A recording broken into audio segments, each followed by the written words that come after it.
Alors bonjour, je fais une petite vidéo de numérologie car je viens de réétudier un peu ce domaine-là et j'avais envie de partager la connaissance de la numérologie sur la chaîne.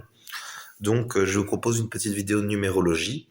Alors la numérologie c'est quoi? C'est la science, on va dire. Bon, certains vont dire que c'est pas une science, encore une fois on le prend avec chacun entend, on peut entendre le terme science autrement qu'avec le terme classique qui est utilisé à notre époque, donc en 2025.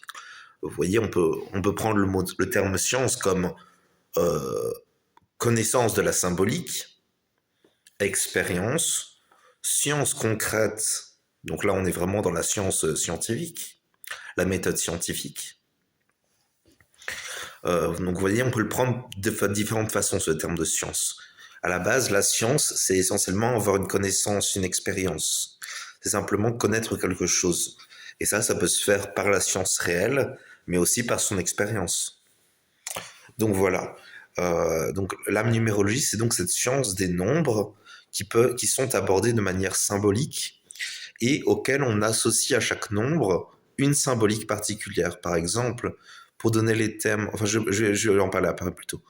Donc en gros, la numérologie donne des vibrations, des énergies, des capacités au nombre de nous influencer, de nous donner même dans une certaine mesure des pouvoirs. Et donc, en quelque sorte, le but de la numérologie, c'est donc de s'épanouir à travers les énergies. Alors, la numérologie dit qu'on a tous un thème de naissance numérologique, c'est-à-dire qu'on est tous influencés par tel ou tel nombre dans tel ou tel aspect de notre vie. Par exemple, la date de naissance influence beaucoup. Par exemple, moi, je suis né le 18 mai, ce qui fait que je suis influencé beaucoup par les chiffres 1, le chiffre 8, mais aussi par le chiffre 9. Parce que 1 plus 8, ça fait 9. Et on fait souvent ce calcul-là en numérologie. Après, il y a d'autres calculs avec l'année, le mois, et c'est assez complexe. Je vais pas trop rentrer là-dedans parce que ça m'intéresse pas beaucoup. Je vous invite à faire vos recherches. Mais vraiment, le but de cette vidéo, c'est de vous introduire à la numérologie et au grand thème de la numérologie. Le grand thème de la numérologie, c'est avant tout équilibrer ses énergies. Donc, ce que disent les numérologues, c'est qu'on a tous euh, en potentiel les 9 énergies principales, donc du 1 au 9, le 0 étant pas vraiment compris comme une énergie, hein, c'est plus une énergie en potentiel, le 0. Euh, et donc, à quelque sorte, chaque numéro aurait sa propre vibration, ses propres qualités que nous sommes amenés à manifester dans notre vie, selon les moments auxquels nous en avons besoin. L'idéal, c'est de toujours manifester plus ou moins les 9 nombres, les 9 chiffres plutôt, pour pouvoir profiter pleinement de toutes les qualités. Alors, quelles sont les qualités de la numérologie de chaque chiffre? Le 1, la symbolique, c'est le 1. Il y a une personne. Une personne. Quand il y a une personne, quand on ne parle que d'une personne, c'est que cette personne s'affirme et c'est que c'est elle qui décide ce qu'elle veut pour sa vie. Bien sûr, l'autre peut renchérir aussi avec une affirmation, en affirmant des choses pour sa vie.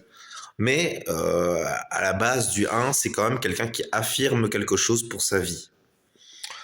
Donc, la numérologie du 1, c'est donc de s'affirmer, presque de commander, d'être actif, d'être le dirigeant de sa vie presque. Enfin, ça, c'est plus ma vibration à moi. Mais bon, c'est le 1, c'est une énergie yang, c'est une énergie de feu, c'est une énergie dans laquelle on est connecté à notre valeur personnelle aussi. C'est une énergie dans laquelle on s'affirme, dans laquelle on a cette capacité à s'affirmer, à dire je veux, et aussi à être connecté à cette énergie du j'ai le droit de vouloir. Il y a tout ça dans l'énergie du 1. Et c'est important d'avoir cette énergie au quotidien parce que c'est important de pouvoir dire ce qu'on veut. Et on sait notre droit en tant qu'être humain d'exprimer ce que l'on veut. Bien sûr, ça peut passer dans certaines situations par la société, par certaines normes morales plus ou moins justifiables, mais on a quand même le droit de s'affirmer, de dire ce que l'on veut pour sa vie, et même de se défendre en travaillant pour ce que l'on veut dans sa vie. Après, l'idéal, c'est de quand même vouloir quelque chose qui convient aussi aux autres, mais bon, ça viendra plus tard. Et justement, c'est le 2, ça.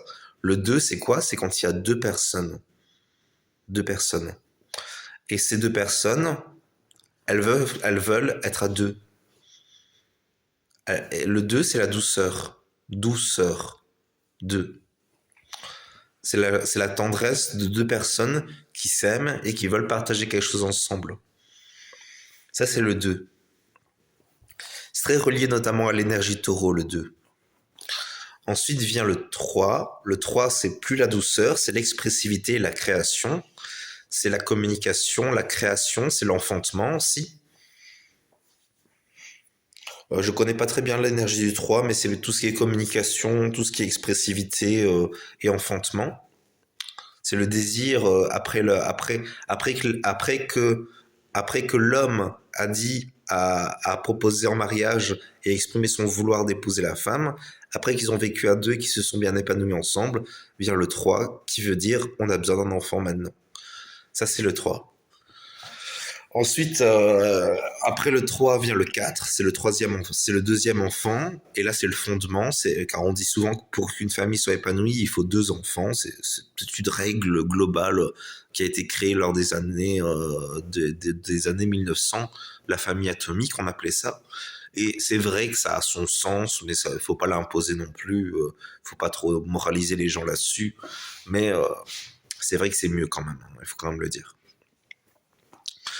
Donc, le 4, c'est le fondement. C'est réussir à se fonder sur quelque chose qui est carré, qui est structuré, qui fonctionne au niveau terrestre. Donc, voilà pour le 4. Le 4, c'est aussi le travail. C'est-à-dire que sur la Terre, on a besoin de s'organiser, on a besoin de créer des accords, on a besoin de travailler ensemble, on a besoin de travail donc sur la Terre. C'est l'activité aussi, c'est très bien. Il faut du fondement pour tout ça. Alors, après il y a le 5. Le 5, c'est quand on a suffisamment travaillé, on peut voyager, on peut prendre du plaisir. Et ça, c'est le 5, c'est le plaisir, c'est le voyage, c'est prendre de la distance avec son travail, c'est vraiment le voyage. Le terme central, c'est le voyage. Après vient le 6, qui est comme l'idéal. Une vie spirituelle accomplie, mais pas la spiritualité au sens de la foi, ça sera le 7. C'est plus, comment dire, c'est la douceur de vivre. Non, c'est pas la douceur, ça c'est le 2. Mais le 6 est relié au 2 quand même. Comment dire, le 6, c'est 2 fois le 3. Donc on reprend cette énergie un peu du 3, hein, quelque part dans le 6. C'est cette énergie du 2 fois le 3. La douceur associée à la communication. C'est quand, quelque part, on s'exprime et qu'on s'exprime tendrement. Et qu'il y a cet idéal de vie qui s'installe et qu'on vibre un idéal dans l'instant présent. Ensuite vient le 7. Le 7, c'est la spiritualité, plus ou moins moderne, plus ou moins ancienne, plus ou moins religieuse, dans laquelle on a la foi, dans laquelle on vit pour quelque chose, dans laquelle notre foi transporte des montagnes. C'est important d'avoir la foi dans la vie, d'avoir la spiritualité, c'est très important. Ensuite vient le 8. Le 8, c'est la maîtrise, c'est le karma, c'est le commandement, c'est la maîtrise de la matérialité, c'est réussir à manifester quelque chose sur la terre aussi. Le 8 est très important, c'est l'énergie reliée au karma. Hein. Donc maîtriser le 8, c'est quand même important pour une vie épanouie. Parce que ceux qui maîtrisent pas le 8, quelque part, ils vont être trop dans l'énergie du karma, soit ils vont être pas assez dans l'énergie du karma. Le mieux, c'est quand même d'avoir pour ceux qui s'intéressent plus en détail à la numérologie, le mieux, c'est d'avoir 2 énergies de chaque chiffre dans sa numérologie. Ensuite vient le 9. Le 9, c'est l'enseignement final, c'est la fin d'un cycle, c'est l'altruisme qui conclut une expérience, c'est l'enseignement qui vient conclure une expérience pour transmettre aux autres quelque part. Et donc voilà pour la numérologie, j'espère que ça vous a intéressé. Moi je trouve ça très intéressant, et puis c'est des énergies auxquelles on peut se connecter, c'est très important de les entretenir quotidiennement, dans tous les domaines. Parce que l'air de rien, on a besoin de ces énergies-là dans la vie. La problématique, c'est que parfois on vit des situations dans lesquelles on ne peut pas pleinement les accomplir, parce que l'autre n'a pas envie d'être doux, donc la douceur ne s'accomplit pas. L'autre n'a pas les mêmes pensées que nous, donc on ne peut pas pleinement affirmer son désir. C'est la vie, hein, c'est la vie. On a tous la liberté quelque part, et c'est beau quand même, faut le dire, hein. C'est beau d'être libre. Après, il y a des désavantages, mais c'est ce qu'implique la liberté quelque part. Voilà, je vous souhaite bonne journée et je vous remercie d'avoir regardé ma chaîne. Je vous souhaite bonne journée, bonne soirée. Merci.